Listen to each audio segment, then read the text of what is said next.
بسم اللہ الرحمن الرحیم۔ السلام علیکم۔ ڈیلی اسلامک انفارمیشن میں آپ سب کو خوش آمدید کہتا ہوں۔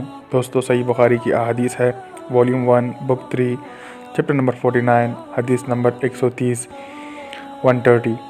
ایک مرتبہ حضرت معاذ بن جبل رسول اللہ صلی اللہ علیہ وآلہ وسلم کے پیچھے سواری پر سوار تھے۔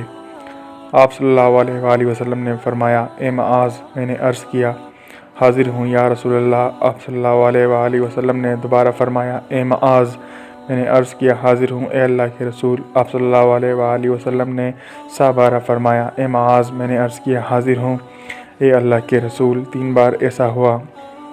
اس کے بعد آپ صلی اللہ علیہ وآلہ وسلم نے فرمایا کہ جو شخص سچے دل سے اس بات کی گواہی دے کہ اللہ کے سوا کوئی معبود نہیں ہے اور محمد صلی اللہ علیہ وآلہ وسلم اللہ کے سچے رسول ہے، اللہ تعالیٰ اس کو دozakh کی آگ پر حرام کر دیتا ہے۔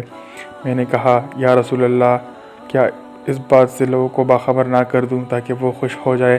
آپ صلی اللہ علیہ وآلہ وسلم نے فرمایا، اگر تم یہ خبر سناؤ گے تو لوگ اس پر بھروسہ کر بیٹھیں گے اور عمل چھوڑ دیں گے۔ حضرت معاذ رضی اللہ تعالیٰ عنہ نے انتقال کے وقت یہ حدیث اس خیال سے بیان فرما دی کہ کہیں حدیث رسول چھپانے کے گناہ پر ان سے آخرت میں مواخذہ نہ ہو۔